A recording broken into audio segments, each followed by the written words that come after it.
Continuing my series on World War II tanks that need adding to War Thunder, we now come to German tank destroyers. As you may recall, we did already cover German tanks, but due to the length of the video and amount of research required for these vehicles, I decided to cover the tank destroyer vehicles separately. Now, just a caveat, the SPG and artillery vehicles like the Hummel and Wesp are not going to be covered in this episode, just so I can do a video focusing purely on them, and we're going to be covering these broadly in the same fashion as I did with German tanks, basically by going chassis by chassis. So starting off with the Panzer 1s and Panzer 2s, then going to the Panzer 3 and etc, etc. So we'll start off by looking at some Panzer 1 based tank destroyers, or more specifically this Panzer 1 fitted with a 37mm Pak 36. Now the Panzer 1 in its original tank form was fitted with a turret, but was only armed with two 7.92mm MG13 machine guns, which obviously wasn't much use against tanks, even with AP rounds. So in this case, the turret has been removed and replaced by a 37mm Pak 36,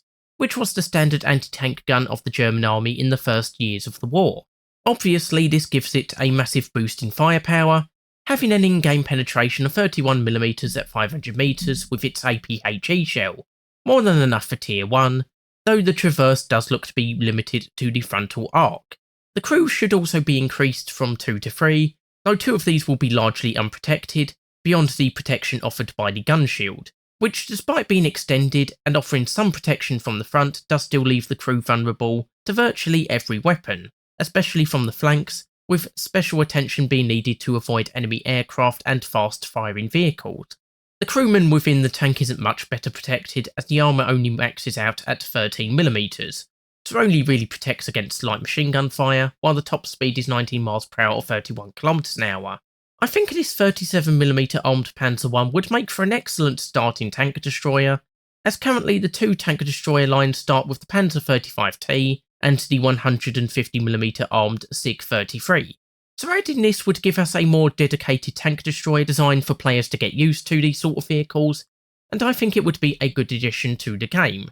In real life, it seems that very few, possibly even just the one example, was built, and the one we have a photo of was used by Panzerjäger Abteilung 521, but I'm not aware of any reports on how it performed or if it even saw combat. A more purpose-built tank destroyer on the Panzer 1 also existed, this being the Panzerjäger 1, which was fitted with a more powerful Czech 47mm gun, with 202 being built, and this is already in-game. However, there is at least one photo that, while not clear, purports to show a Panzer 1 fitted with the 50mm Pak 38, which has an in-game penetration of 83mm at 500 metres with its APC shell, making this a very decent anti-tank weapon in the early tiers. Like with the previous 37mm armed Panzer 1, it will be lightly armoured with an open fighting compartment, though it is decently mobile and should have a 3-man crew, and I could see this being added at 1.7 to 2.0 between the Panzerjäger 1 and Marder 3,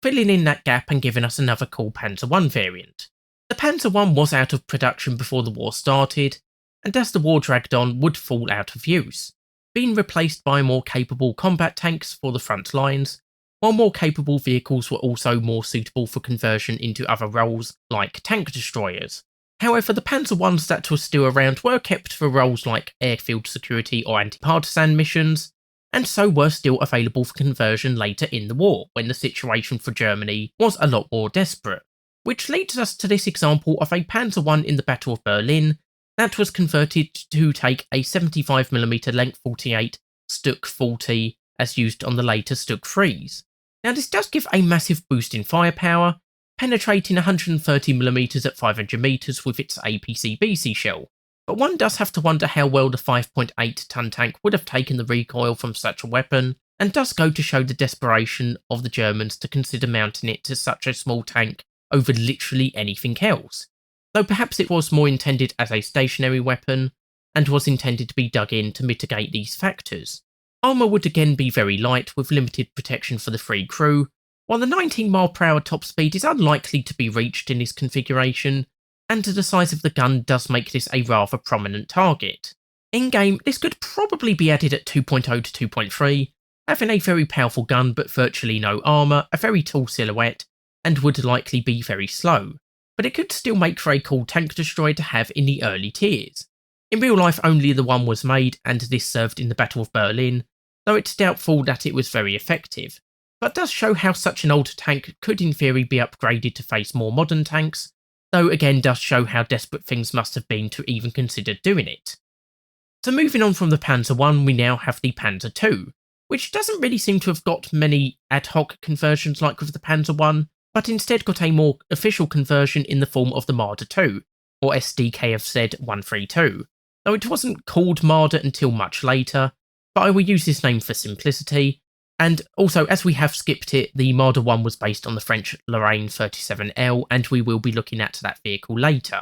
So the Marder II came about from a need for more and better anti-tank vehicles to combat the newer Soviet tanks like the T-34 and KV-1 that were being encountered in greater numbers on the Eastern Front. This led to a 20th December 1941 order to Alket to produce a Panzerjäger design based on the Panzer II Flamme that could mount the 76.2mm Pak 36R, which was basically the Soviet M1936 F-22 that had been captured in large numbers by the Germans during Operation Barbarossa and later converted to fire the same ammunition as the 75mm Pak 40, which itself wasn't yet available in large enough numbers. Looking at the gun first, this fires the same ammunition as the Pak 40 but at not quite as high a muzzle velocity, about 720 meters a second versus 792 meters a second for the APC-BC shell, giving an in-game penetration at 500 meters of 127mm versus 135mm for the Pak 40. Not drastically worse, but might make a difference in a few edge cases. Meanwhile, the traverse is 25 degrees horizontally right and left, and elevation is -5 to +16 degrees, and an MG34 is also mounted, giving defence against aircraft and soft-skin vehicles. As for the vehicle itself, the conversion involved removing the turret and much of the original superstructure, which was replaced with the new gun and new armoured plates for the front and sides, initially leaving the rear open, though this later got an armour plate to protect this area. The armour itself isn't the best, at 30mm thick for the front and 14.5mm for the gun shield, sides and rear, while the fighting compartment is open-topped, making the fore crew easy pickings for enemy aircraft, and the top speed is 34 mph or 55 km/h. In many ways this is similar to the Marder III that is already in game, though the Marder II has a faster top speed and can traverse 14.5 degrees further in the horizontal,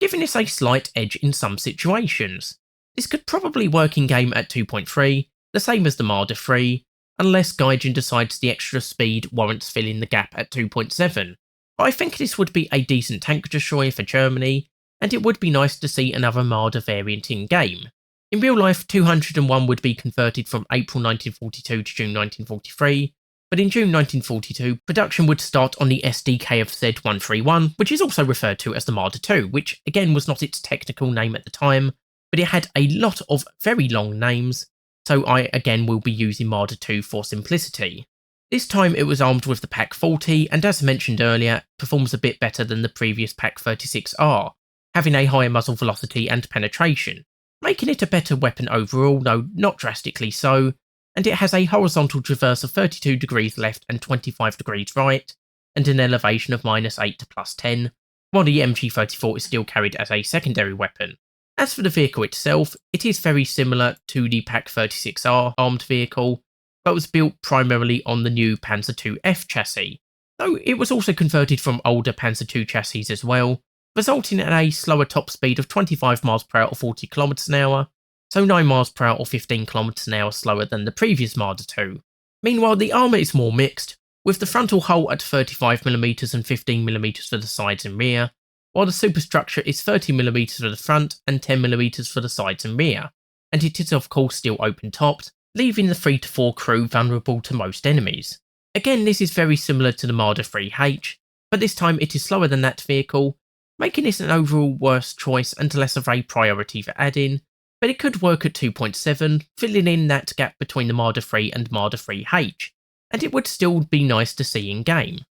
In real life, 576 of these were built from new Panzer II chassis from June 1942 to June 1943, before production was halted to allow the chassis to be used for the Westbird SPG, but a further 75 would be converted from various Panzer II chassis, from July 1943 to March 1944. One Marder 2 would also be used for testing the Zielgerät 1221 night vision device, which worked by an infrared reflector illuminating targets which were then observed by the ZG-1221, and this had a range of 600 metres. This likely wouldn't have much, if any, effect in-game due to a lack of night battles, so could maybe work as an optional vehicle modification or even as an event vehicle, but it would still be cool to see this in-game. Lastly, there appears to have been a version of the Marder 2 that was armed with the 50mm Pak 38, though it's unclear whether this was an official vehicle produced due to a lack of 75mm guns, or a vehicle created in the field.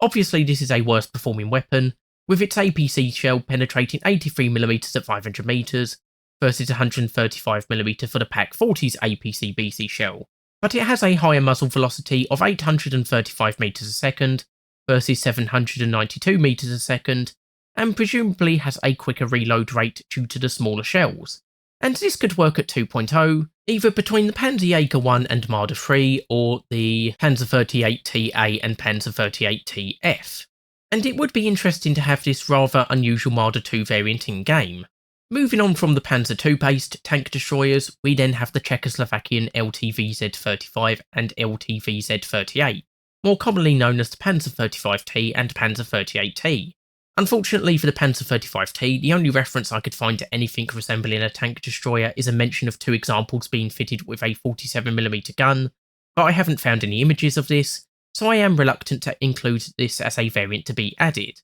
The Panzer 38T, on the other hand, was used for a large variety of tank destroyer designs, including the two Marder 3 variants already in game, the 3 and 3H. However, there was a third variant, the Marder 3M, which differed from the previous Marder 3 in that they were essentially just mounting the gun on a Panzer 38T tank chassis, while the new Marder had a chassis that was designed specifically for mounting the 75mm gun. One of the main changes to this end was moving the engine compartment from the rear to the middle of the tank, which meant that the gun could be moved to the rear, allowing for a better designed and lower down fighting compartment, reducing the vehicle's silhouette, as well as allowing for the radio to be moved into the fighting compartment, letting the radio operator double as a loader. The change in the position of the engine also allowed for less barrel overhang, and for improved weight distribution, and the return rollers on each side of the tank is reduced from 2 to 1. Speaking of the engine, the original 150 horsepower engine was replaced by a 180 horsepower engine, but due to problems with the head gasket blowing, this was replaced by a 160 horsepower engine, though its top speed is still around 26 miles per hour or 42 kilometers an hour, so decent enough. Meanwhile, the total crew count is 4, while the frontal armour is 15mm for the hull, though it is sloped, which will help against small caliber weapons, though the driver's compartment might be a weakness, and the superstructure is only 10mm thick, and it's open-topped. I could see the Marder 3 being added at 3.0 to 3.3, similar to the Marder 3H, having potentially more effective armour due to the sloping, while the engine itself might block some incoming fire from the front, and the radio operator acting as a loader might help with the loading speed, as this job was previously done by the commander, and it would be nice to see this tank destroyer in-game. In real life, 975 Marder 3s were produced from April 1943 to May 1944, and does seem to have been an effective tank destroyer. There would be another tank destroyer prototype based on the Panzer 38T, the 7.5cm Stuck Auf Panzer 38T, which came about in 1942 in response to a need for more firepower to deal with the more heavily armoured tanks on the Eastern Front. In this case, this was done by removing the superstructure from the Panzer 38T and mounting a new fighting compartment, armed with a 75mm Stuck 40 Length 43 gun, the same as found on the later Stuck 3s, which we will of course be looking at later, and has an in-game penetration of 123mm at 500 metres with its APC BC shell, which is a decent performance, while the whole machine gun is also retained for close defence. Armour for the hull maxes out at 50mm, either in a single plate or two 25mm plates, which isn't too bad, but the superstructure would no doubt be very thin, and it is open at the rear,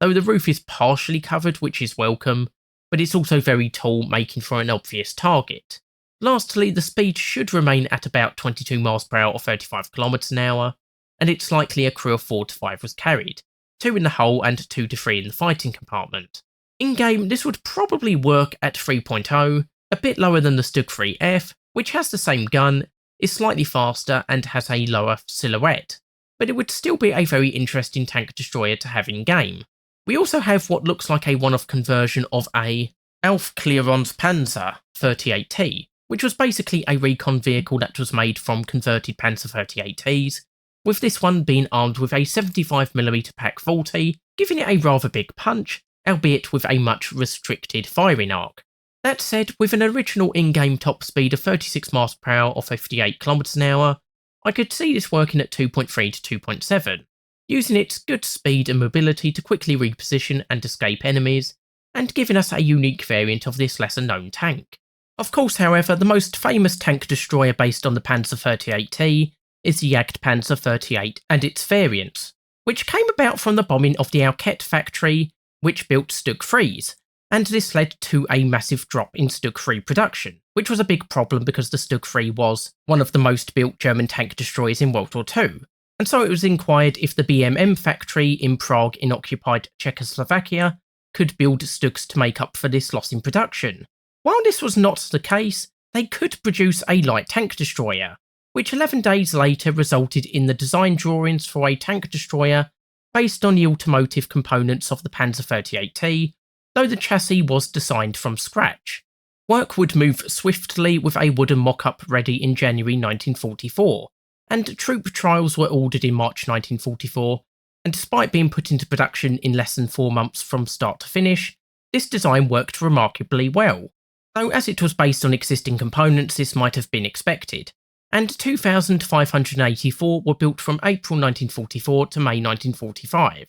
Now, while we have the Jagdpanzer 38 already in game, there are still a few variants that need adding, starting off with the Jagdpanzer 38 Star, which was an attempt to produce a Jagdpanzer 38 with the Pak 39 fixed to a rigid mount without a recoil system, with the vehicle itself being used to absorb the recoil from the gun.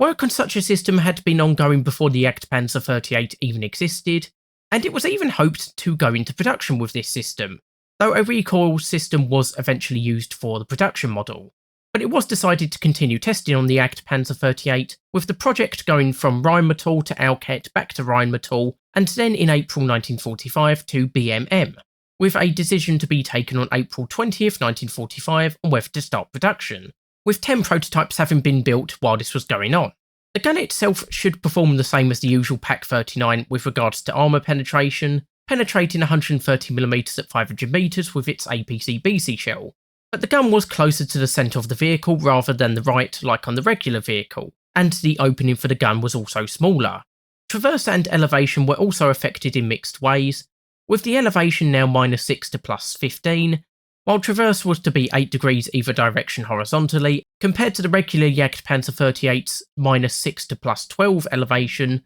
and 6 degrees left and 11 degrees right. So there's some improvements in the elevation, but there is a loss in the horizontal traverse to the right. The lack of a recoil mechanism might also cause some movement with the vehicle itself when firing, which shouldn't be too much of an issue, but might result in losing sight of the target, depending on how much effect the recoil would have in game. However, the new mount also reduced the vehicle's overall weight from 15.75 tonnes to 14 tonnes, with this being especially noticeable at the nose of the vehicle, though the top speed remains the same at 26 mph or 42 km/h, but should give it a better power to weight ratio. That said, one vehicle was also tested with a Tatra 8-cylinder diesel engine, which was also supposed to be demonstrated to Hitler in April 1945, though of course this never happened. But the engine was supposed to be more powerful than the petrol one at 207 horsepower versus 160 horsepower, which should improve mobility while the crew count would remain at 4.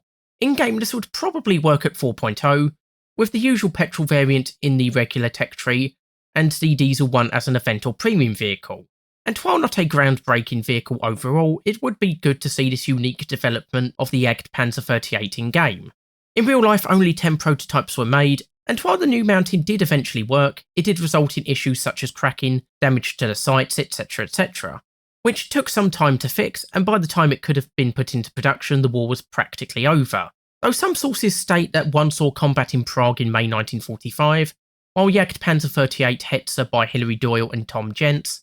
states that 8 had their gun sights and traversing gear removed to be used to complete a few more regular Jagdpanzer 38s that were being built.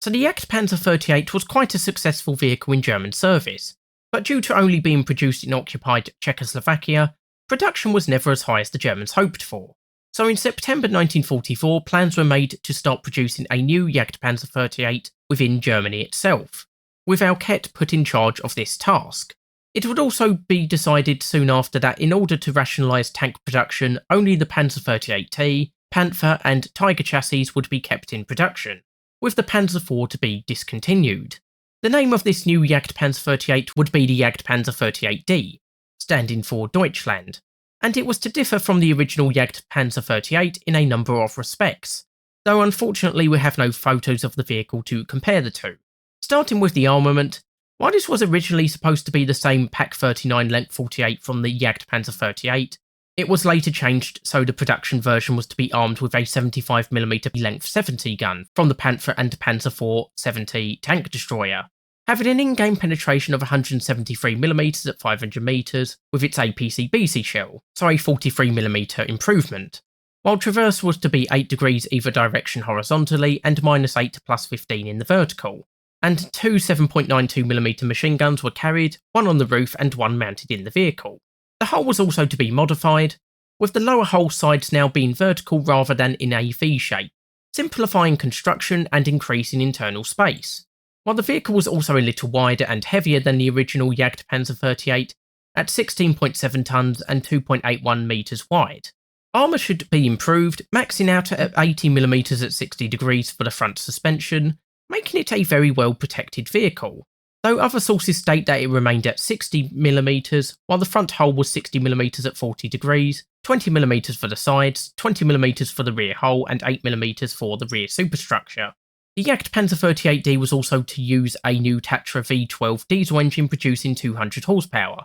giving a top speed of 25 miles per hour or 40 km an hour, so slightly slower than the regular Jagdpanzer 38, while a VVSS suspension was to be used and a crew of 4 would man the tank. I could see the Jagdpanzer 38D working at 5.0 to 5.3 between the Jagdpanzer 38 and the Panzer IV 70, having a better gun, possibly better mobility from the more powerful engine, and good armour protection, and it would be nice to see what was intended to be the ultimate version of the Jagdpanzer 38 in-game. In real life, mass production was to start in March 1945 at Alket, with a plan to demonstrate one for Hitler on his birthday on the 20th of April, but neither of these ended up happening, though by 23rd of March 1945, 2 Jagdpanzer 38Ds were almost ready, with a finished time of 8 days once their transmission had been delivered, though it's unknown if they were ever actually finished. I have also seen the odd reference to standard Jagdpanzer 38Ts being fitted with or planned to be fitted with the Length 70 75mm gun, but while this might have been something that was looked at, as far as I can tell this never went ahead on regular Jagdpanzer 38s. But if it turns out the program did go ahead and some were fitted with the weapon, it would be suitable for adding in game, though I suspect it might make the vehicle a little nose heavy, and like I say, it seems unlikely that it was ever done, and so I don't think it will be added in game.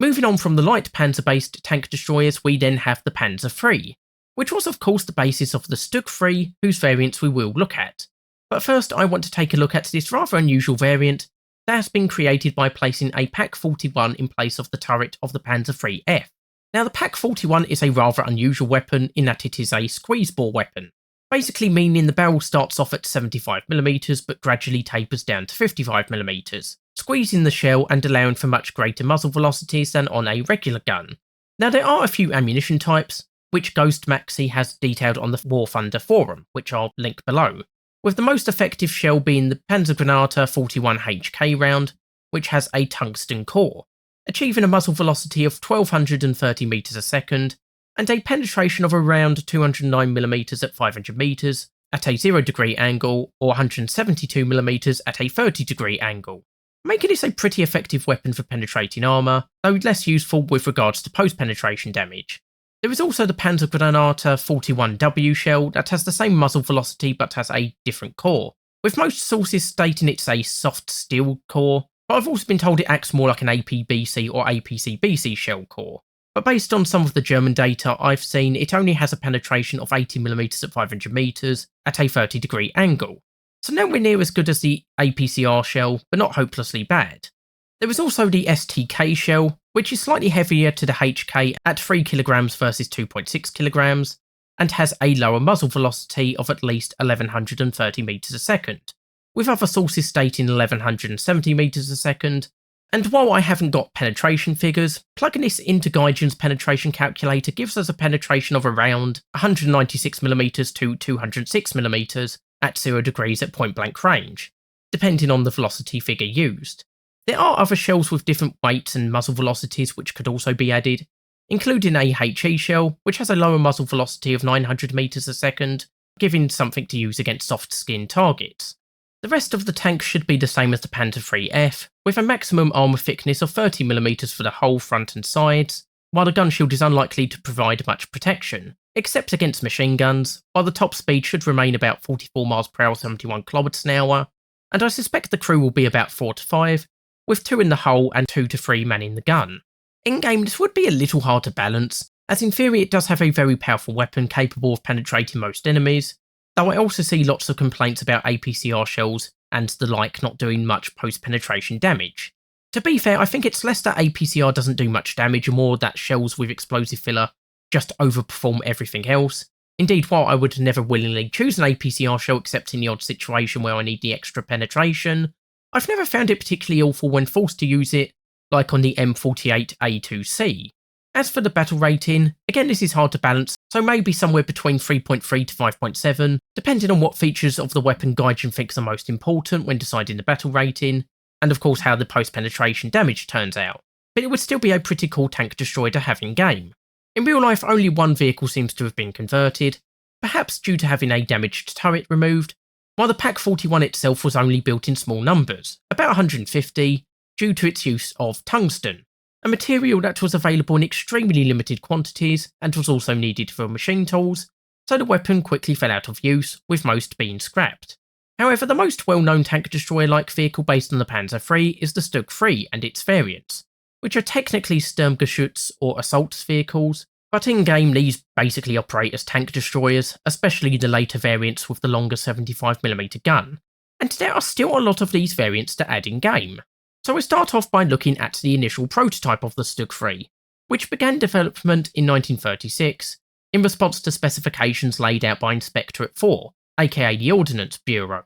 with these being the main armament of vehicle must have a calibre of 75mm, it needs to have a vertical clearance of at least 30 degrees, should be able to fire at a range of 6 km, should have anti-tank capabilities and be able to penetrate every existing tank at a distance of 500 meters, which will become very important later. It would need to be armoured and not have a turret, and should be impervious to a 2cm shell at an angle of 60 degrees for the frontal armour. The height mustn't exceed that of a standing man. Other dimensions have to take into account those of the biggest existing Panzer chassis, and then that other imperatives would be established when new armaments and ammunition had been tested. So the vehicle that this was based on was the Panzer IIIB chassis, which meant that they had 8 smaller road wheels rather than the 6 large wheels of later variants, and it was powered by a Maybach HL108TR petrol engine, developing 250 horsepower, giving it a top speed of around 22 mph or 35 km/h, about the same as the Panzer IIIB in game. Meanwhile, the armour is somewhat mixed,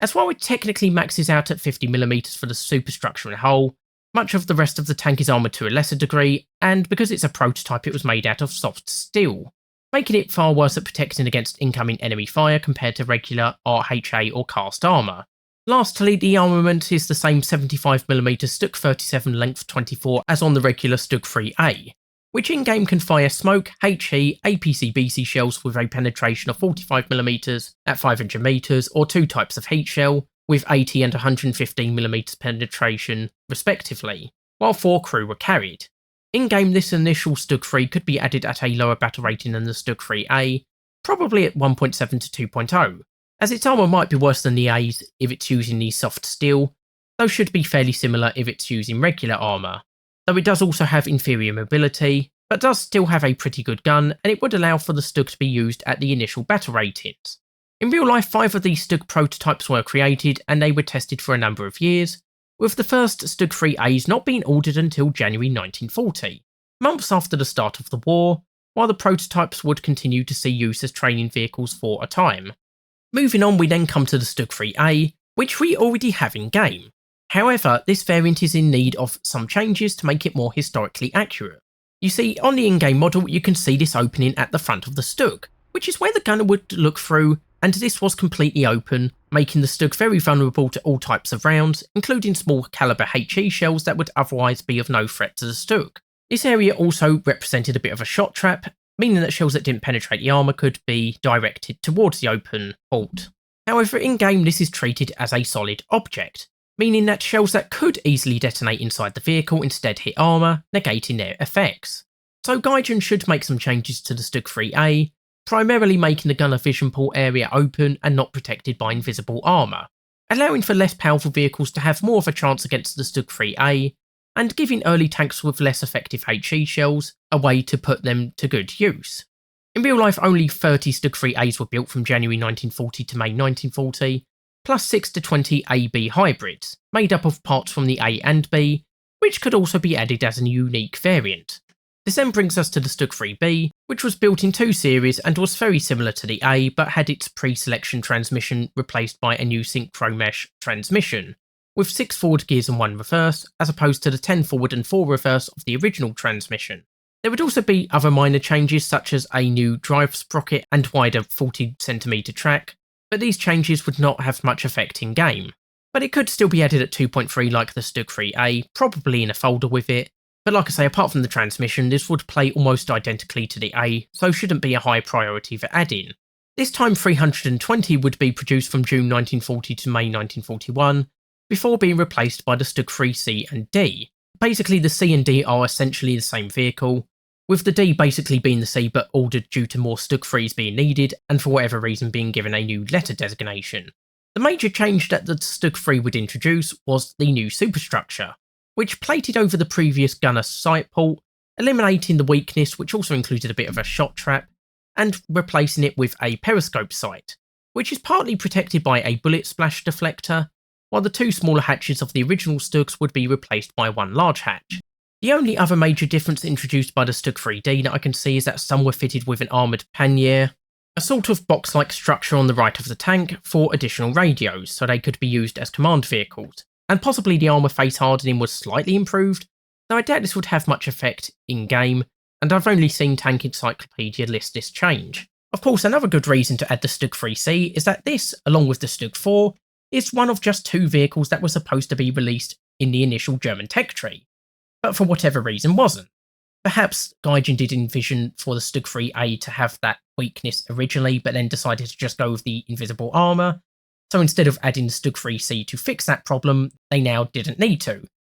But yeah, like I say, I think the Stug 3A should have that weakness, and the Stug 3C should be added with that weakness fixed. Overall, these 2 vehicles would probably work in game at 2.3, maybe 2.7 if the gunner port vulnerability is introduced to the earlier Stugs and found to be a significant weakness. But these could also be added in a folder or with 1 as a regular vehicle and 1 as a premium or event vehicle. These wouldn't be massive game changers, but it would be nice to have them, though not as a priority. Only 50 Stug 3Cs would be built, followed by 150 Ds, from about May 1941 to September 1941, before being superseded in production by the Stug 3E. Again, this was an incremental improvement over the previous Stugs, with the main difference being the inclusion of an armoured pannier on the right side of the vehicle as standard, allowing for additional radio equipment to be fitted, while 9mm angled plates on the sides of the superstructure were removed. Like with the C and D, this wouldn't be a massive upgrade, but it would be nice for this Stug variant to be added at some point,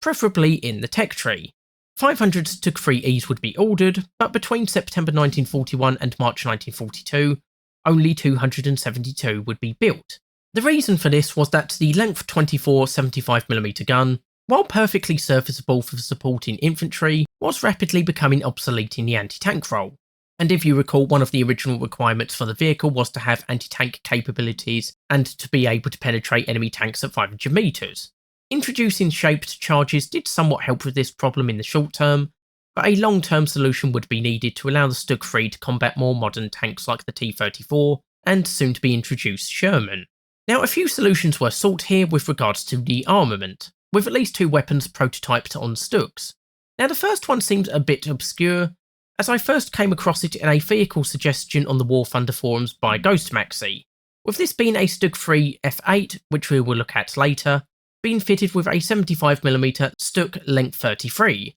with one of these vehicles being acquired by the Americans, but there are few other references online to this weapon or vehicle. The weapon itself is obviously longer than the length 24 75mm gun, giving it a muzzle velocity of approximately 2000 feet a second or 610 meters a second, versus a maximum of 450 meters a second for the length 24. So a decent improvement, but not drastically so compared to other weapons. As for ammunition, it should be able to fire the same shells as the length 24, which using Gaijin's armour penetration calculator gives us a penetration of 100mm for the APC-BC shell at point blank range, double the penetration when fired from the length 24, while the heat shells will penetrate their usual 80 and 115mm respectively, with HE and smoke shells also being available. Armour is also improved, with an additional 30mm armour plate added to the hull and superstructure, while the roof on the upper superstructure is a little more sloped and the rear armour is 50mm, making this decently well protected.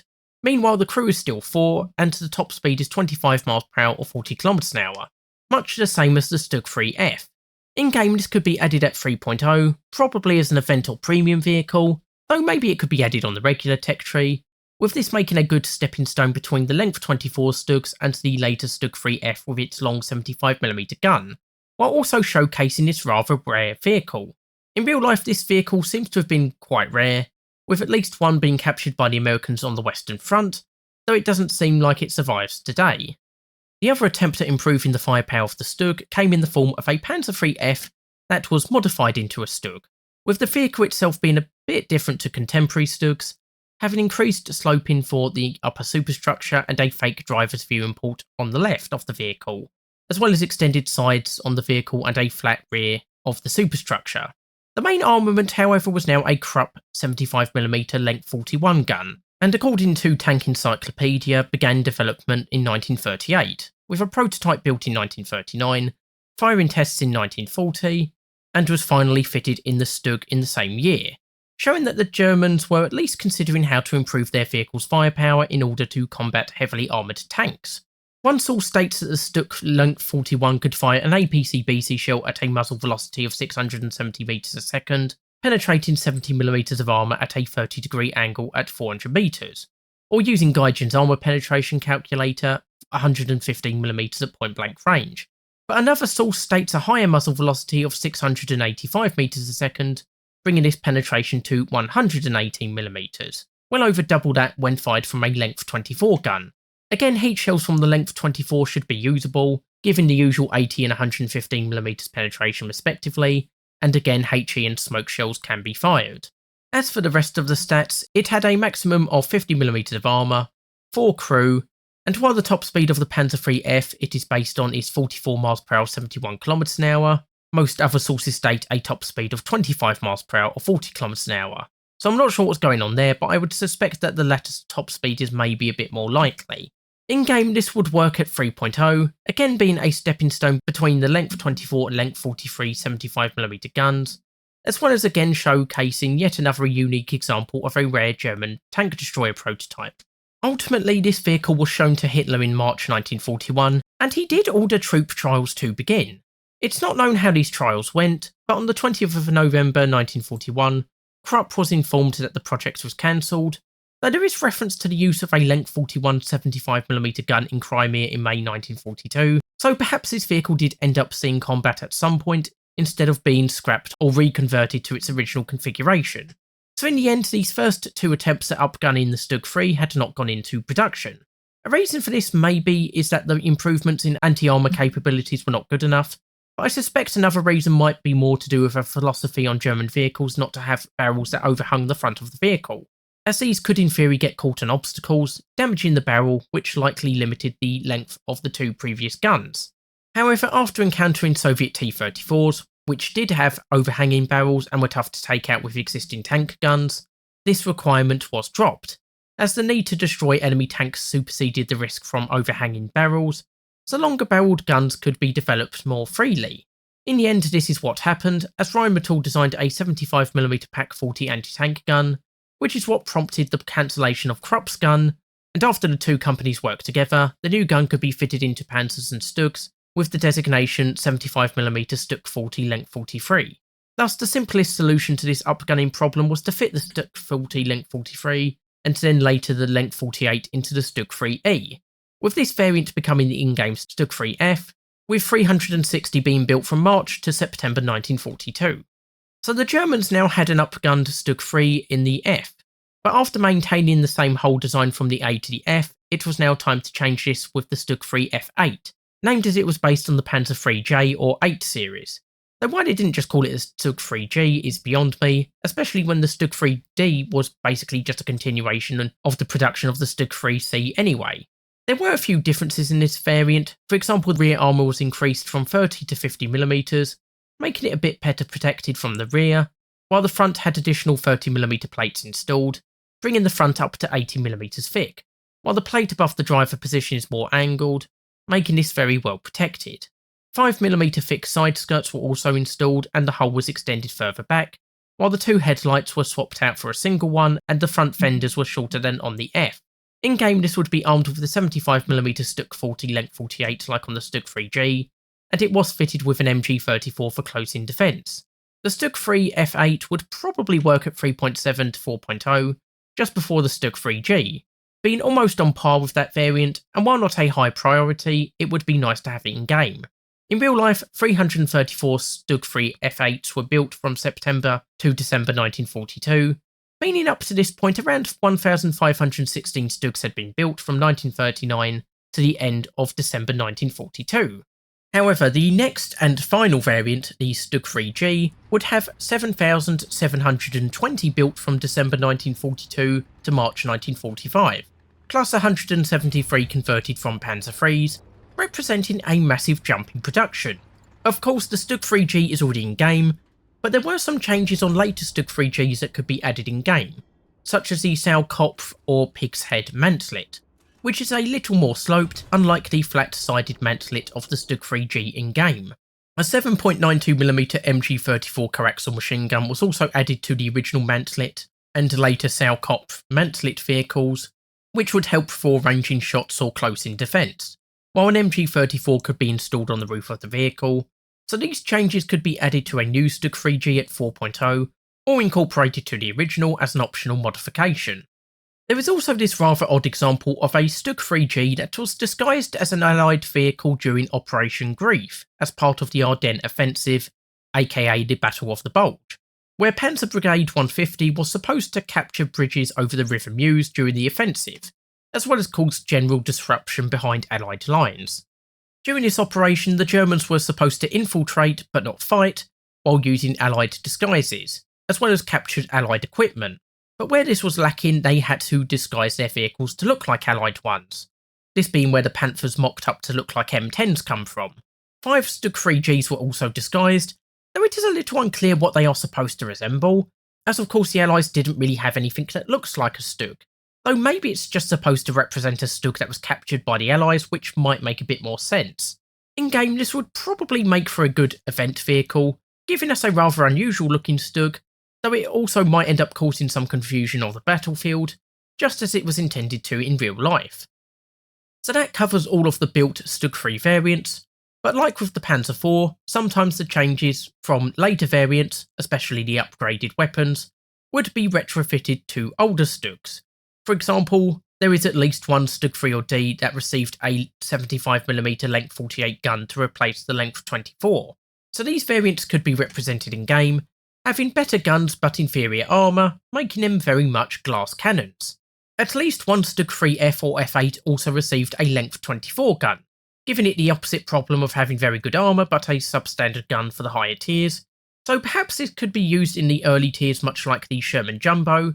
having very good armour that makes it tough to take out, but a worse gun that makes it tougher to take out enemies. So now moving on to the Panzer IV, this again had a whole bunch of dedicated tank destroyers based off its hull, but there were also occasionally more improvised attempts at turning it into a tank destroyer, for example this Panzer IV that has been fitted with a 50mm Pak 38. Now from what I can tell this is technically based on a Brückenleger 4C, which is basically a bridge laying tank based on the Panzer IVC, and it appears that at some point, probably after deploying its bridge, that it was fitted with a 50mm gun. which has an in-game penetration of 83mm at 500m with its APC shell, which beats out the length 24 75mm gun of the early Panzer IVs on all fronts, except for its best heat shell, which can penetrate 115mm. As for the rest of the stats, it should have 30mm of armour for the frontal hull, 15mm for the sides and rear, but of course it has an exposed firing platform for the crew, leaving them very vulnerable. But it does also have a top speed of 26 mph or 42 km/h, and should have a crew of 4 to 5. I could see it's being added at 2.0, having decent hull armour and an okay speed, as well as a superior gun to the early Panzer IVs, and it would be nice to see this unusual variant of the Panzer IV in game. So there aren't a lot of improvised tank destroyers based on the Panzer IV hull, but as mentioned there are quite a few dedicated designs, which we will take a quick look at. So first of all we have the initial 2 prototypes of the Jagd Panzer IV, which were built between September 1943 and January 1944, and were initially fitted with length 43 75mm guns instead of the length 48, as well as having a different superstructure design. The length 43 would give it a slightly worse penetration at 500m, of about 135mm versus 143mm, not a great loss but might make a difference in some situations. Meanwhile the superstructure is more rounded at the edges, while the fenders don't seem to extend as far as the in-game model, and side skirts are also available unlike in-game. There was also the unfortunate fact that the prototypes were made of soft steel, making them far less protected in-game, though Gaijin may just decide to add them with regular armour anyway. Other than that, the top speed should remain at 25 mph or 40 km/h, and a crew of 4 is carried. This could probably be added at 4.0, having a slightly worse gun and unique model, though this all depends on whether it is given the soft steel armour or not, but it could still make for a unique tank destroyer to have in game. Now of course earlier we looked at the various Stug 3s we could get in game, but now we can have a look at the Stug 4, a Panzer IV based vehicle that was actually on the initial list of German tanks to be released back when the German tech tree was announced, so it has been a long anticipated vehicle for much of the community and myself. So the Stug 4 story technically begins in early 1943, when Krupp worked on a design that incorporated the Stug 3F superstructure on the Panzer IV chassis, but it was recommended that this design not be produced, partly due to the weight being the same as a regular Panzer IV, as well as other factors like the use of sloped armour that were likely to cause delays, not to mention that a better design for a tank destroyer based on the Panzer IV would also begin development in 1943, the Jagd Panzer IV. However, in November 1943, the Alket factory that produced many of the Stug 3s was bombed by the Allies, drastically cutting production. So in December 1943, Hitler authorised the combining of the Stug 3 superstructure with the Panzer IV H or J, with as little alterations as possible, allowing for the production of Stugs to continue despite the disruption from the bombing. The new Stug 4 design largely resembles the Stug 3, being armed with the same 75mm Stug 40 length 48 gun, one 7.92mm MG34 on the roof, a 4-man crew and a maximum armour thickness of 80mm for the frontal hull and superstructure, along with 5mm armoured skirts for the sides. However, there are also some differences. For example, the rear armour of the hull is now reduced from 50mm to 20mm, making this more vulnerable to attacks from the rear, even from autocannon vehicles, while the top speed is slightly reduced from 25 mph or 40 km/h to 23.6 mph or 38 km/h. The driver's compartment was also different, now consisting of a box-like compartment in front of the superstructure, while a gap was now present due to the Panzer IV chassis being longer than the Stug 3 superstructure, which had to be covered by an armoured plate. In-game this would probably work at 4.0 in a folder with the Stug 3G, and overall these two vehicles would play pretty similar to each other, so it is understandable why Gaijin hasn't added this vehicle, but it would be nice to see this rather unique Stug represented in War Thunder. In real life, 31 Panzer IVs were converted by Alket, while around 1,108 were produced by Krupp between December 1943 and March 1945, with Krupp halting production of the Panzer IV completely in order to focus on producing Stug 4s, though one has to wonder if it might have been worthwhile simply focusing on the Jagd Panzer IV, although there might have been additional bottlenecks if they had focused on producing that design, like a lack of guns for example, and it might have done less well in the assault gun role, as although Germany was now largely on the defensive in the war, offensives and counter-offensives would still be carried out, and the Stug 4 seems to have done well for itself regardless. So moving on to the Panther, and by this stage of the war we start to see less improvised tank destroyer designs, but the Panther did see a tank destroyer in the Jagdpanther. However, we already have the Jagdpanther in game, and only minor changes were made to that vehicle over time, like changing the engine cover, being fitted with a two-piece gun for easier barrel changes, a new mantlet, etc, etc. So while these could be represented in game, they would have to be a very low priority. I did also see a reference to a rigid mounted gun like on the Jagdpanzer 38 Star being considered for testing on the Jagdpanther, but it doesn't seem like this was actually fitted, so shouldn't be added. Moving on to German heavy tanks, there weren't any tank destroyers based on the Tiger I, though the Ferdinand, later renamed Elephant, was based on the Porsche design for the Tiger I, but those were already in game. Then lastly for heavy tanks there was the Tiger II, which did give us the Jagdtiger, the heaviest of the German tank destroyers, and does give us a few options for a few rather unique variants of this vehicle. You see, while the majority of Jagdtigers used a Henschel suspension, 10 of the Jagdtigers plus one prototype utilised a Porsche suspension, which had 8 road wheels on each side versus 9 for the Henschel suspension, and longitudinal fitted torsion bars rather than transverse, resulting in 1200 kilograms of saved weight, extra internal space, more ground clearance, and reduced cost in time and money. This all sounded rather good, but unfortunately didn't end up working in practice, resulting in shaking when reaching 9 miles per hour 15 kilometers an hour, and while some fixes were attempted, ultimately the Henschel suspension would be used going forward. However, this could still be added in game, giving a worse drive but potentially being a bit more mobile from the saved weight, and maybe having a slightly increased fire rate from the extra internal space. And as a few of these were made, it could be added as a regular vehicle at 6.7. So the Jagdtiger continued in production with about 74 plus built, though unfortunately the exact number is a bit unclear due to Jagdtigers being built but not delivered, factories being bombed, paperwork destroyed, etc, etc. However, it seems that in February 1945, Hitler ordered the fitting of the 88mm Pak 43 in cases where there were not enough of the 128mm gun. Now there is a bit of debate on how far these efforts might have gone, though it seems that a small number, between 4 or 12 or so, were being built, but it seems like these were never finished, missing optics and other equipment, and were destroyed to prevent their capture, having never seen combat. So they were probably never finished and definitely didn't see combat, but it would be an interesting vehicle to have in game, with the 88mm gun having a penetration at 500 metres of 222mm versus 237 to 257 for the 128mm guns to APC-BC shells,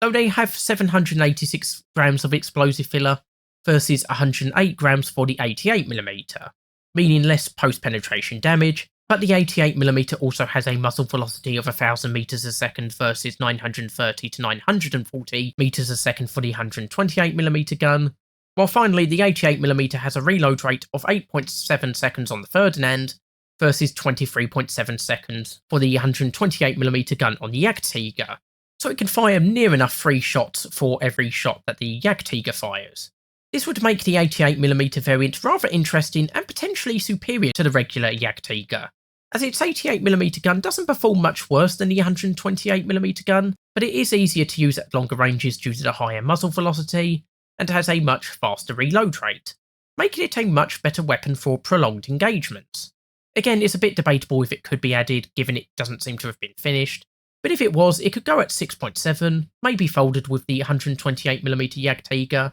or maybe added as an event vehicle, and I think this would be a very popular tank destroyer to have in game.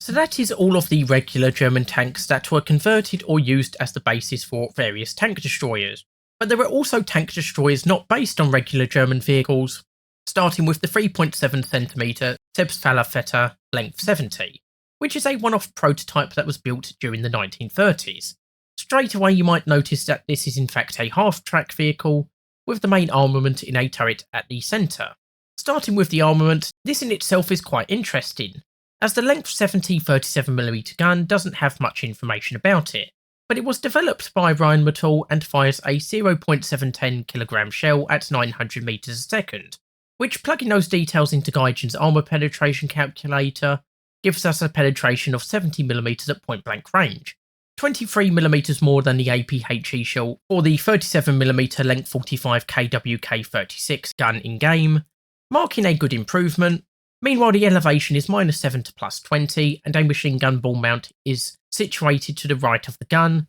though as you can see, a machine gun isn't fitted, but one is also mounted on the roof of the vehicle. Moving on to the armour, it is likely to be very light, but it is fairly angular, especially around the front and turret, although the turret is also open-topped, making it very vulnerable to aircraft and HE shells. Lastly, the top speed is 31 miles per hour or 50 kilometers an hour, which is pretty good, and 3 crew are carried. In-game, this would probably work at 1.0 to 1.3, maybe as an event or premium vehicle, and it would certainly be an unusual looking tank destroyer to have in-game. In real life, only the one prototype was built, and although information is sparse, it seems that after extensive testing, development wasn't taken any further, and the one prototype was likely scrapped during the war.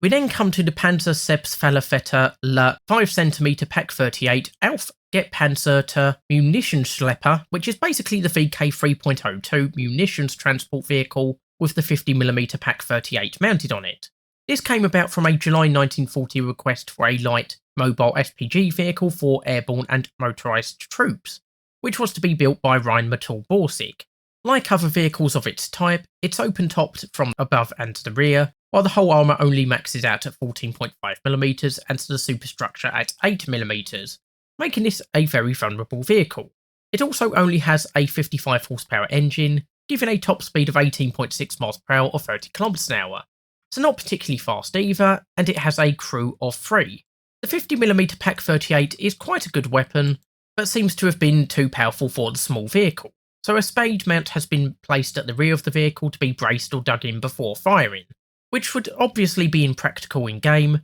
possibly resulting in some major movements to the vehicle when firing the gun. All in all, with the decent 50mm gun being coupled with such a slow and unarmoured vehicle, whose only strong point is its small size, I can't see this going any higher than 1.7 to 2.0, as this will probably be fairly easy pickings at higher ranks, but might do well in the ambush role, assuming you can get to a good spot before your enemy does. In real life, only 2 prototypes were built by July 1942, but they were sent to the 19th Panzer Division in the Soviet Union in August 1942, who tested them and made a report on their performance, but unfortunately that report has been lost. Suffice to say, no further development was carried out on this vehicle, and the 2 vehicles seem to have disappeared from history, probably destroyed in combat or scrapped after being returned from the front lines.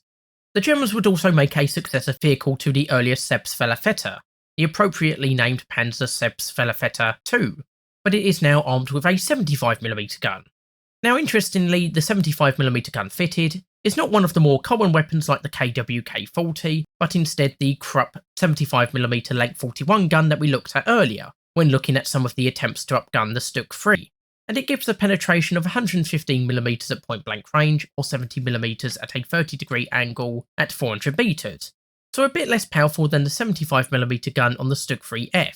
Unfortunately, armour appears to be very light, maxing out at 20mm for the front and less elsewhere, but it is able to avoid enemies with its top speed of 31 miles per hour or 50 kilometers an hour, and doesn't seem to be a huge vehicle, while a crew of 4 is carried. I could see this doing well at 2.0, as it does have a good gun, though obviously it is easy prey for any enemies that catch it, but it would be a cool vehicle to have in game. In real life, 2 prototypes were built, and these were sent to North Africa in 1942, with at least one of them subsequently being destroyed in combat. I suspect the other was also lost here, though I've seen reference to it being found at the end of the war converted to an armoured command post for V2 rocket launches, though it is possible that it was just a similar looking vehicle.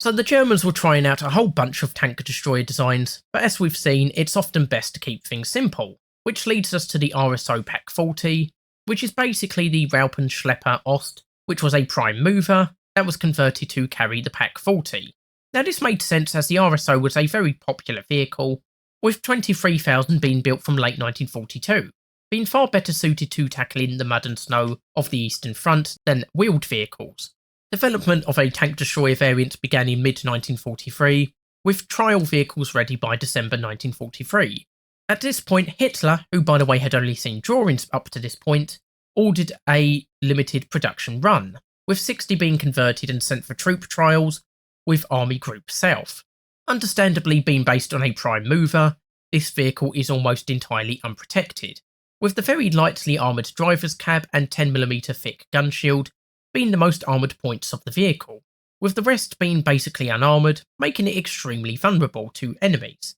Then there's the speed, which is not particularly great, maxing out at just 10.6 miles per hour or 17.2 kilometers an hour, which wasn't a problem when towing artillery guns around, but does make it more difficult to use as a tank destroyer. That said, the PaK-40 is a pretty good gun, with a horizontal traverse of 30 degrees in both directions, and an elevation of -5 to +22, while 4 crew are carried. To be frank, there's not a huge amount of positive things to say about this vehicle, and I can't see it being added higher than 2.0 to 2.3, though it might still see a modicum of success, and it would still be nice to see this in game in some form, albeit not as a priority. In real life, there was some hope that hundreds of these vehicles could be built every month, but in March 1944, just a few months after their debut, the reports came back on the RSO PaK-40's use in the field, which wasn't particularly flattering. In fact, it was so bad that production would be halted and the vehicle deemed, quote, a complete failure, unquote. So the RSO PaK-40 was a failure as a tank destroyer, but there was still the problem of effectively moving around Germany's various anti-tank guns, as these had been steadily increasing in weight, from 432 kilograms for the 37mm PaK-36, 986 kilograms for the 50mm PaK-38, to a whopping 1,425 kilograms for the 75mm PaK-40. So these could no longer be manhandled around the battlefield and required dedicated vehicles to move them around effectively, which led to around 70 PaK-40s being lost on the Eastern Front at one point, not due to combat, but by being destroyed by their own crews to prevent their capture by the Soviets, due to an inability to move them out of harm's way. With the new 88mm PaK-43 now in development, and ultimately weighing in at 3,700 kilograms, Hitler demanded that all future heavy anti-tank guns were to be self-propelled. This led to a number of weapon carrier designs, otherwise known as Waffenträger, with one of these designs already in game, with the chassis made by Steyr and the turret and gun provided by Krupp. However, the Steyr design wasn't even chosen for production and remained a prototype, with 2 other designs also produced, one by Rheinmetall and Borsig, and one by Ardelt and Krupp.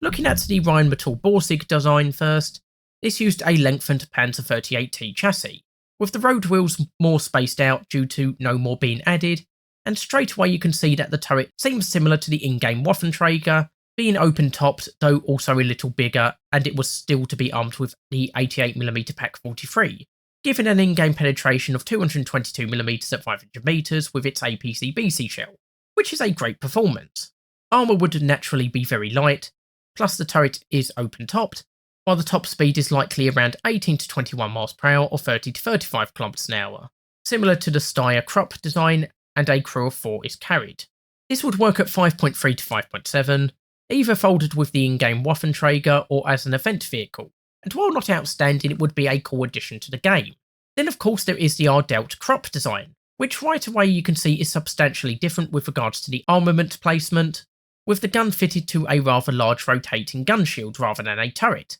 which admittedly does cover the entire front but leaves the sides and rear exposed, and the armour of the shield is only about 10mm or 20mm for the hull, so won't provide much protection even at the front. Though the gun does have a very high elevation, which might help in some cases. Again, the Panzer 38T chassis has been used, and it can reach a top speed of 22 miles per hour or 36 kilometers an hour, so slightly faster than the Steyr Krupp design, while a crew of 4 would be carried. Personally, I would like to see the Ardelt Waffenträger added as a priority at 5.3 to 5.7, the reason for which you will see in a second. And while similar to the in-game Waffenträger, it does look very different with regards to the gun shield, and it would be nice to get another Waffenträger variant in-game. In real life, the Rheinmetall Borsig design was rejected rather quickly, as was the Steyr Krupp design. But the Ardelt Krupp design was chosen to go into production, and 82 were ordered along with 18 unarmed munitions carriers. As it turns out, only 7 were made,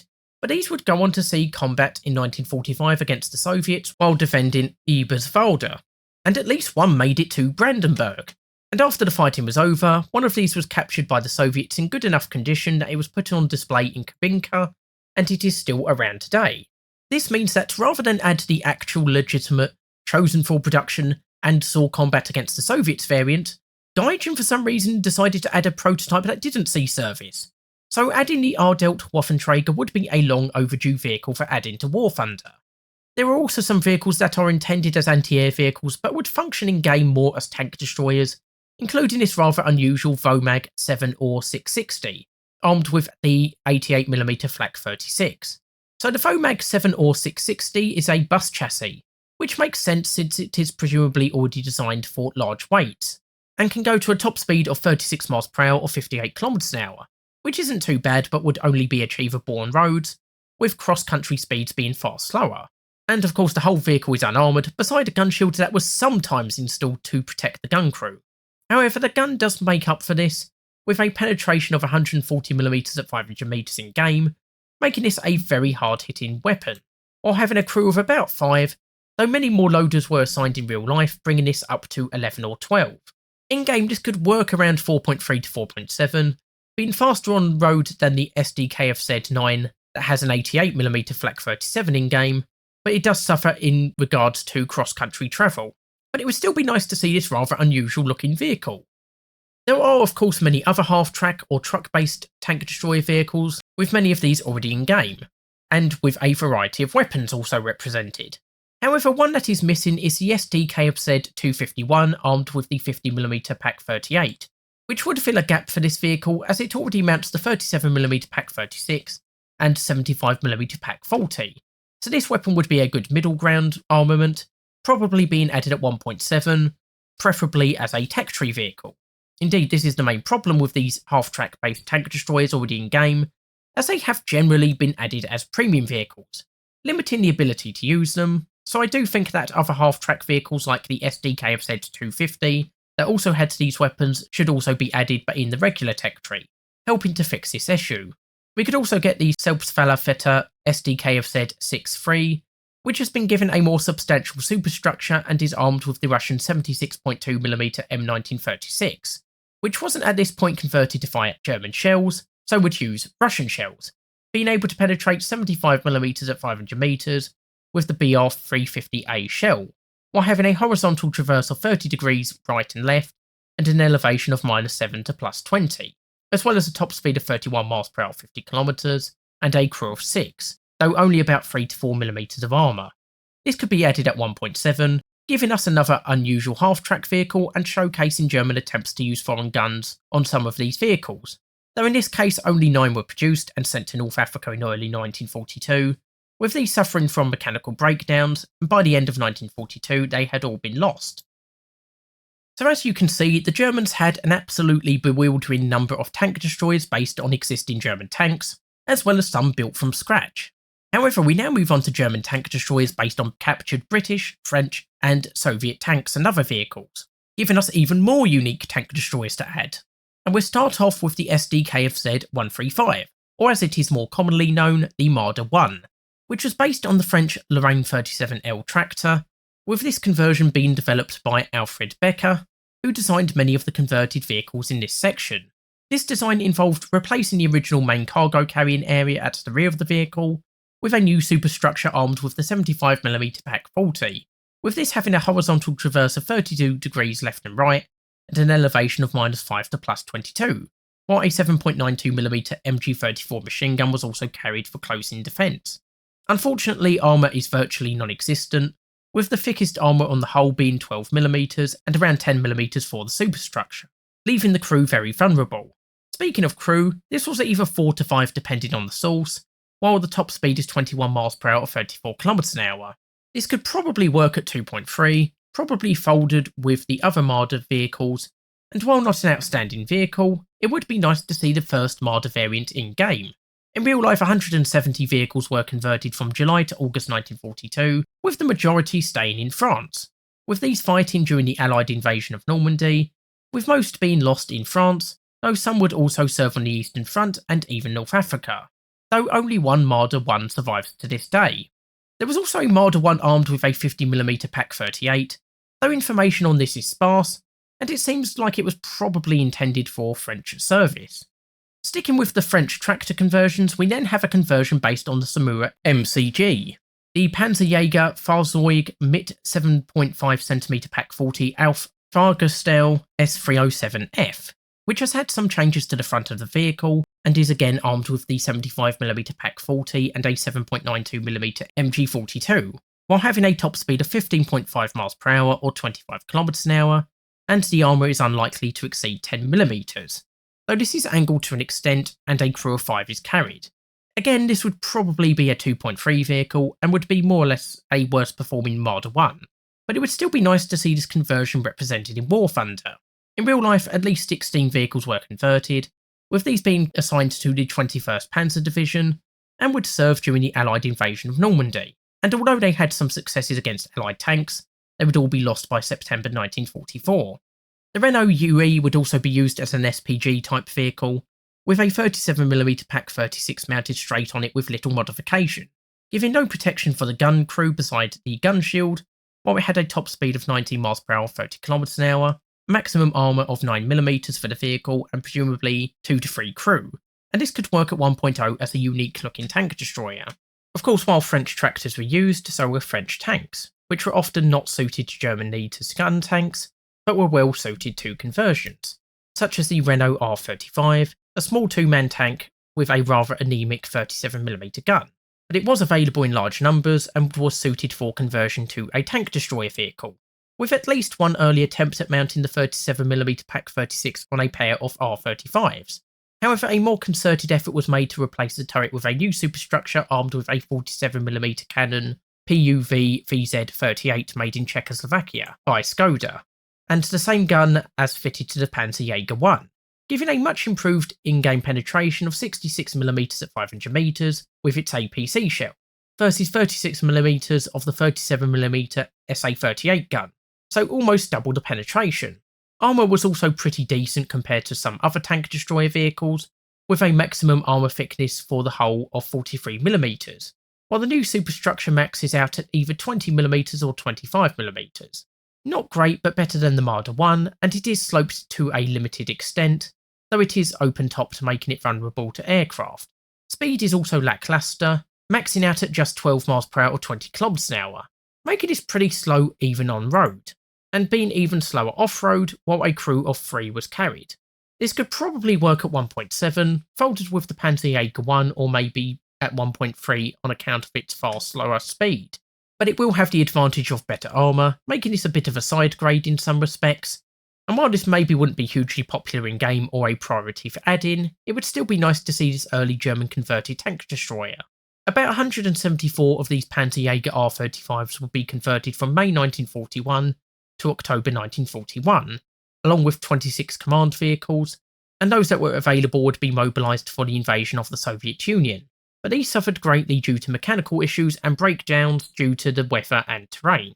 and they don't seem to have been a great success on the Eastern Front. Those kept in France had a better time of things in this regard due to the less arduous weather and terrain, as well as being closer to spare parts, but they would have been long obsolete by the Allied invasion of Normandy, and were all knocked out by the end of the campaign, so only one still exists to this day in Switzerland.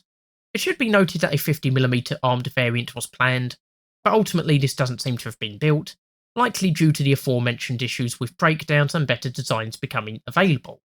So moving on, we now come to the Hotchkiss H35/H38/H39. Basically, the H38 had a more powerful 120 horsepower engine than the H35, which only had a 75 horsepower engine, and the H39 had the longer 37mm gun, though both the French and Germans didn't really differentiate the variants all that much when referring to the tanks, and seem to have treated them the same regardless. And compared to the R35, this is already better in some areas, having a better top speed of 22 miles per hour 36 kilometers an hour, but still had a two-man crew and not great gun. Thus, once again, it was decided to convert some of these tanks into tank destroyers, giving us the 7.5cm Pak 40 SF Alf Geschützwagen 39HF, or Panzerjäger H39 as I will be referring to it, with this being converted along the same lines as the Lorraine 39L, with a rear-mounted superstructure in place of the turret armed with a 75mm Pak 40, but it also has thicker armour,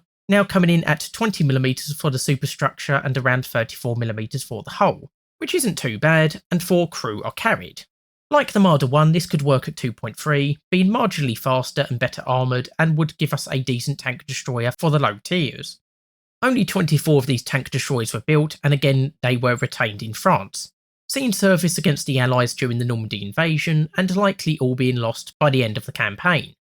Last but not least, for French tanks converted to tank destroyers, we have the 7.5cm Pak 40 SF Alf Geschützwagen FCM-F, also sometimes referred to as the Marder 1, though I'll be calling it the Panzerjäger FCM, and this was based on the FCM-36, one of the more innovative French tanks of World War II, with angular welded armour and a diesel engine, but only 100 were built, with Germany capturing 50, and it again suffered the problems of previous French tanks, so was chosen for conversion into a tank destroyer. Straight away, this is one of the more unusual looking conversions, with the entirety of the tank taken up by the new superstructure, which was again fitted with the 75mm Pak 40 and a 7.92mm MG34 machine gun. Meanwhile, the frontal hull is 40mm and the new superstructure is about 15 to 20mm. While the top speed was originally 14.9 mph or 24 km/h, though some sources say it was reduced by 1 km/h after the conversion,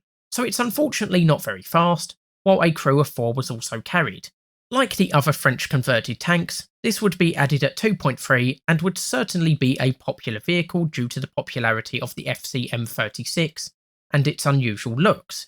And I think adding this tank destroyer should be somewhat of a priority compared to the other French conversions, other than maybe the actual Marder 1. In real life, 10 of these tank destroyers were converted, which makes sense given how few that were built and then captured by the Germans. And like the other conversions, these fought the Allies in France and were lost by September 1944.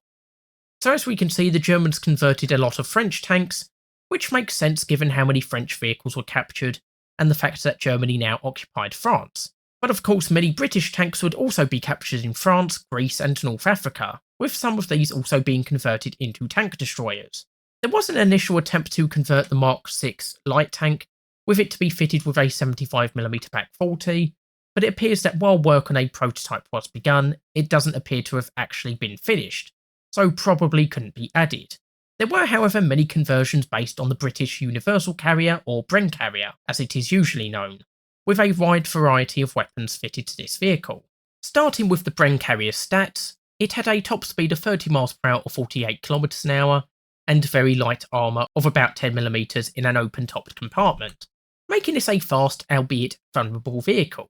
Now, when it came to carrying out conversions of the Bren, many different weapons and configurations were tried, including the French 25mm Hotchkiss mounted at the front of a largely unaltered Bren carrier, with that weapon having a penetration of 56mm at 500 metres, and would allow this to be a good scoot and shoot tank destroyer at 1.0 to 1.3, especially with its small size making it difficult to spot. Then there was a conversion with a 37mm Pak 36, the gun now being a bit more prominent and making it stand out a bit more than the 25mm variant, but also having a worse performance of 31mm at 500 metres versus 56 for the 25mm gun, so this would be less of a priority to add and would be best placed at 1.0. Then there is a 47mm armed variant, which when I first read the calibre I assumed to be a Czech gun like on the Panzerjäger 1, but this was actually an Austrian gun, though it is probably more known for its use by the Italians who built it under licence as the Cannone da 4732.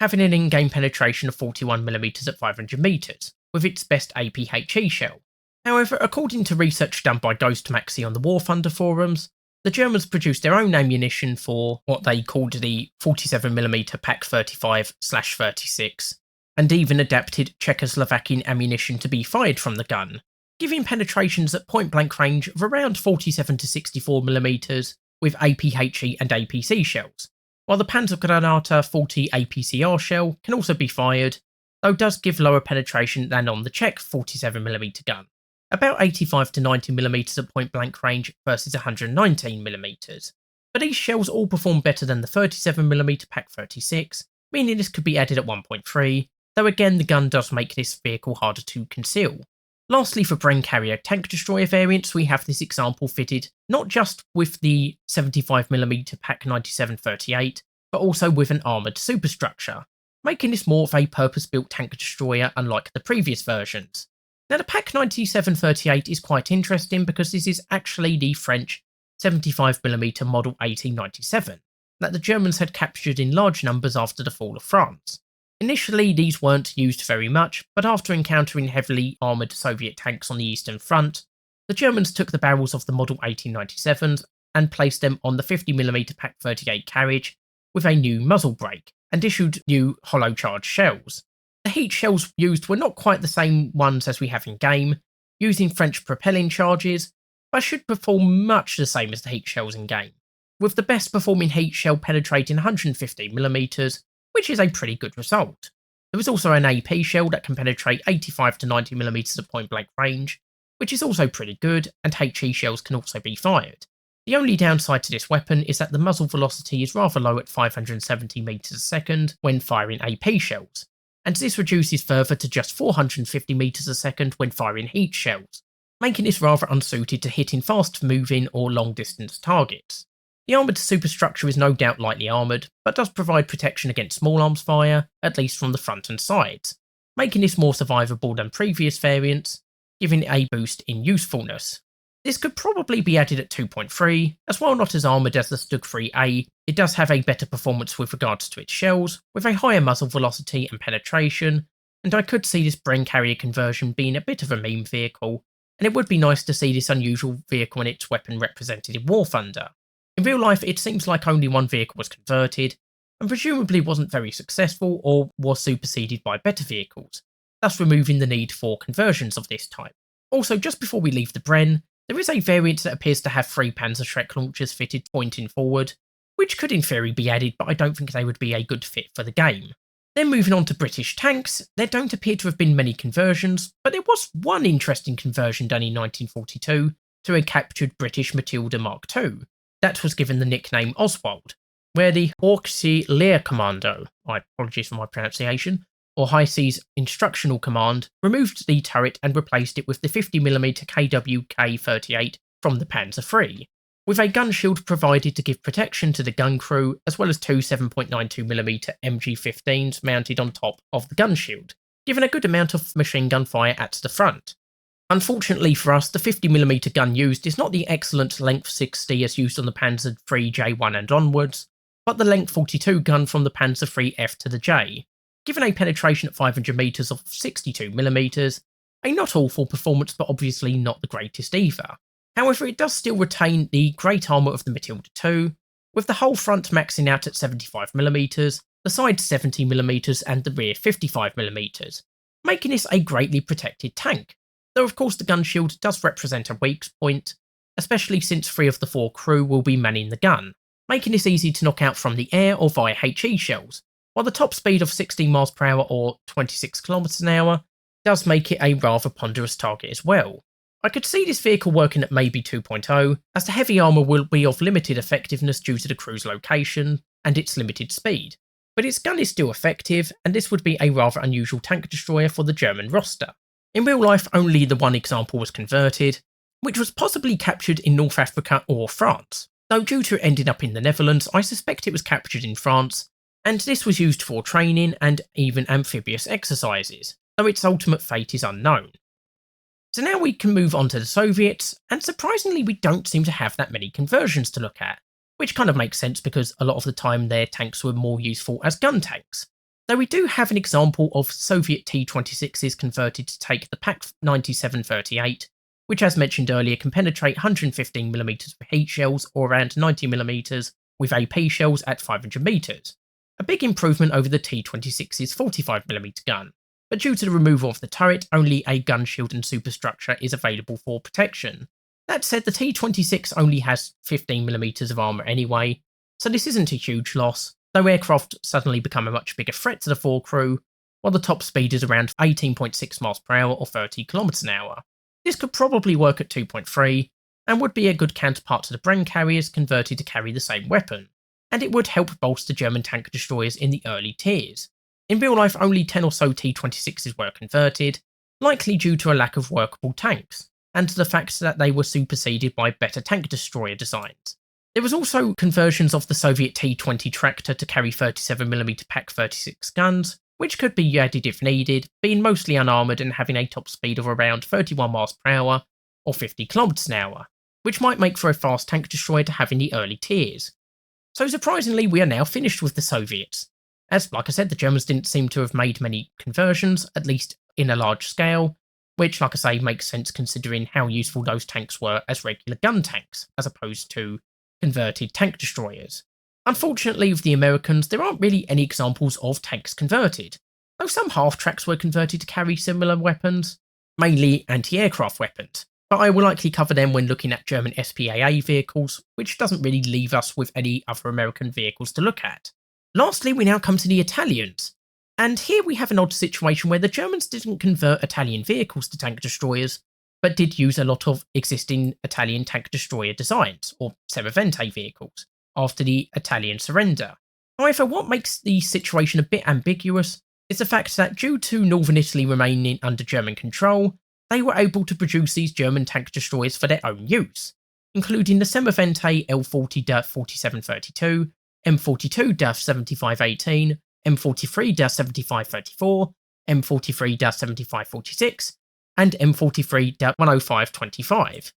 Now, as they were produced by the Germans, they might technically qualify for the German tech tree, though I personally don't think they should be added unless covering a specific gap in the tech tree, or as the last unlockable vehicles in a folder, kind of like how the German vehicles in the Italian tech tree are implemented. So looking through the full list of tank destroyers, it's easy to see why many of these haven't been added, due to being duplicates, or having very similar performance to existing vehicles. But I truly can't understand why some of these vehicles haven't been added, like the Ardelt Waffenträger, the Stug 4, Stug 3C, and the many tank destroyers converted from captured vehicles. So hopefully this video might bring these tank destroyers to the attention of the wider player base, and I'd be interested on your thoughts on these vehicles in the comments below. For the next video, I will probably look at Hungarian World War II tanks, then hopefully German SPGs and howitzer-based vehicles, and we will see where to go from there. Anyway, I hope you've enjoyed the video. I've been Tyranno, and I'll see you next time.